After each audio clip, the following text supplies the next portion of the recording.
So I was asked to say a few words on, I suppose, where my latest career started. I started as a chartered accountant many years ago, and it's very typical of many of the chartered accountants that I've met over the last 5 or 6 years as being part of the group here. So qualified back in '92.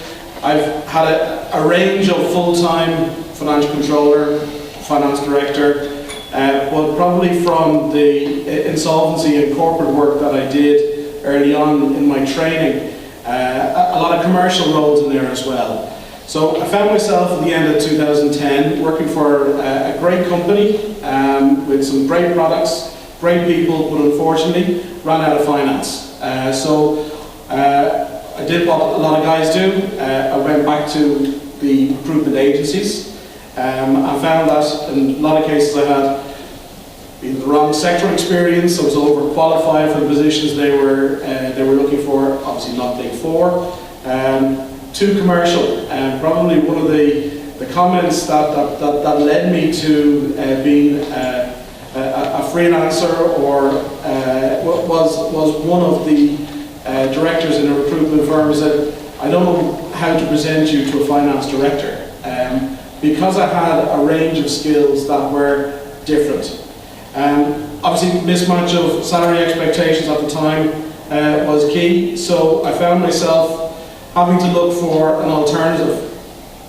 So income security for me before Ireland Inc. was obviously one of the main areas, and instead of looking for a single client, the advice as an accountant that I would give to many others is not to put all your eggs in one basket, but have a portfolio of customers that you spread your risk across. So that's where I started my research on how I could actually structure the next stage of my career.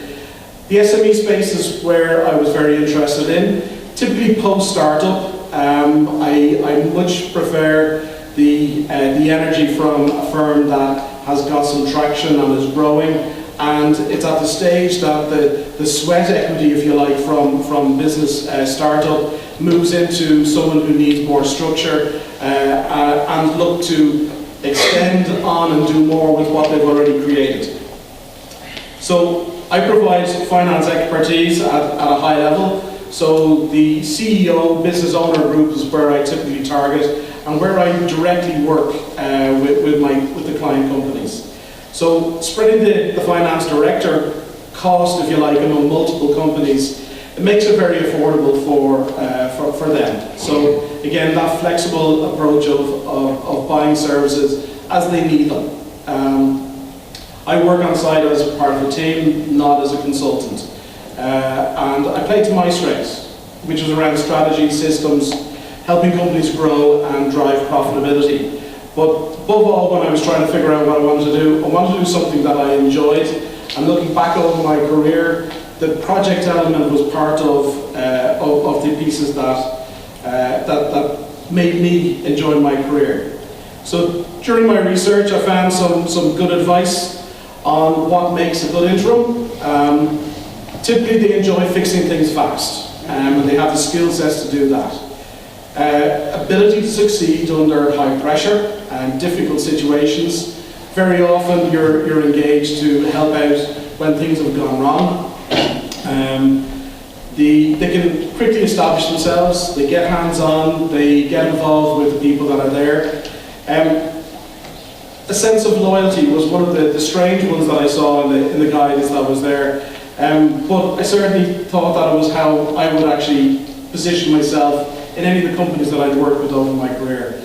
And I think bringing in experience and prior knowledge to the table is the key element of what they bring. And they're permanent interims. They're not just looking to do something until they find their next permanent role, as I say, with a small p. So that was where I positioned myself. And I was starting from scratch. Having worked full-time in a lot of companies, I found that I'd let my network fall apart. I had found myself engrossed and involved in the company I was full-time engaged with, and that was my full-time focus. So I had to recreate a network from scratch. So looking at the advice that I was given, family, friends, the accounting firms, accounting software companies, again, building on my skills in technology, looking at the business contacts I've made over the year, SME investors, CA interim managers, and then later on is looking at other areas that support the ecosystem of emerging companies, including Enterprise Ireland. So my client engagement model, I work very much as part of the team. I take an email address as though I'm a member of their firm. I get typically business cards from them, to present myself as their CFO. So I typically work from their client premises. I work as part of the group. I attend meetings, but usually ones that make sense for me to be there.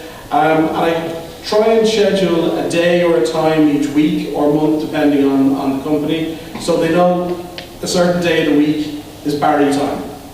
I charge by the day. That gives value for money, and they pay for the high-level expertise that I give them. Rather than me finding things to do to keep myself busy, they get the high-level value from what I do. And I find that I can refer business and knowledge and information across my client base, which has proven very flexible. And that's a key element, flexibility, as often as I can to help out each of them. So a couple of the companies that I was involved with, I was introduced by the VC investor into Mixed Garage, that they had taken on a good level of investment in 2012 and spent most of 2013 spending a large portion of it. Their budget was based on last year plus a bit in a lot of cases, and I was asked to come in and have a look at what the budget was and come up with a better plan, if you like. So rather than typical consultant scenario of somebody coming in, presenting a plan, and then shaking hands and saying best of luck with it, I signed up to actually implement that plan. Key element for that was driving margin and not just sales growth for the business.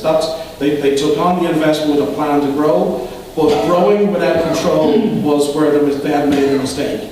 So we set off a plan to make every sale a profitable sale. That meant a lot of change around their technology, on their promotion mechanics, which meant I had to get involved with the wider team, not just the finance team, but the wider procurement, promotion, marketing teams, as well as operations, warehousing.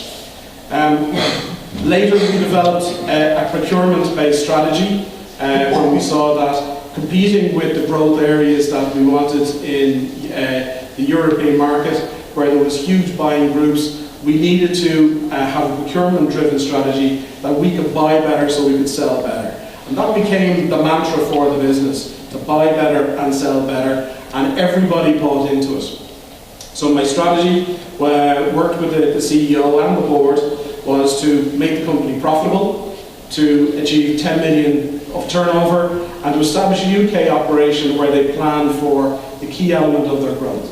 So effectively, we managed to achieve that, and I managed to make myself redundant from the role, which is always part of the plan. So I stepped aside for a full-time CFO to come into the business that I brought into a certain level, and then it was for someone else to move on and take them on further. So there are challenges always, but they're doing well now. Benetel is another company that is probably the oldest startup that I've come across. In existence for 13 years with some great technology and skills, and the original founders of the business had huge technical ability, but were very weak on the commercial side of things. So the board, taking on a small fundraise round, brought in a new CEO who was introduced by the VC investor to bring me on board to help the CEO with the strategy and the commercial aspects of growing the business. So it was a major shift that they planned, going from a project-focused business developing a project for others to one where they retained the IP in what they developed and could grow their sales on repeat orders and use the technology for driving their revenue growth rather than someone else's. So it needed huge organisational change around the operations, and again, it's making every project profitable was a critical element to what we did. So that's where understanding and controlling costs through the projects was a key element to doing that. So recognising that the work and development that they did was very much state-of-the-art, developing technology for mobile operators globally that they couldn't actually do it in-house themselves. They came to Benetel in Ireland to actually carry out the work for them. There was a huge R&D element in what they did, which meant there was an R&D tax credit opportunity, which meant they needed to structure their business around that. And in the last 3 years, they've managed to gain almost €500,000 in funding directly for the business to support their growth through R&D tax credits, which again Ireland Inc. is supporting. But the company's managed to double its sales and be profitable, and more than double the P30 amounts that it's paying each month. Now has 6 PhDs on the payroll, and it's growing rapidly and gaining more and more recognition globally and at a strategic level within companies. They were always recognised as having good technology and capability, but now they're being looked at as the first port of call to partner. So helping them professionalise the finance function for the business during this growth phase is a key element, and it's a critical element that most of my colleagues from CAIM would do when they get engaged with a business. That they change it from just doing regular accounting and reporting and compliance to providing management information that the business owners can start looking at driving the growth of their businesses. So in summary, the portfolio career is probably the best part of my career to date. It's flexible, secure for not only me, but for the clients that I work with. I have an interesting, eclectic mix of clients, which I really enjoy. And through CAIM, I've got a reciprocal network of support as well as referral for work that I can't manage or I'm not expert at. There's always somebody within the group who can help with that. So enjoying working and helping companies do better is what really encourages me and gets me out of bed and driving to clients' premises. I suppose long term, I see that instead of having to fully retire, a reduction of workload or a reduction of the companies that I work with means that I can maintain an income without having to fully retire, that I can continue on to do. So that's a very brief introduction of my career over the last few years as an interim manager, part-time CFO. But I'm not sure I've reached the stars just yet, as the agenda said, but it's certainly the most rewarding part of my career.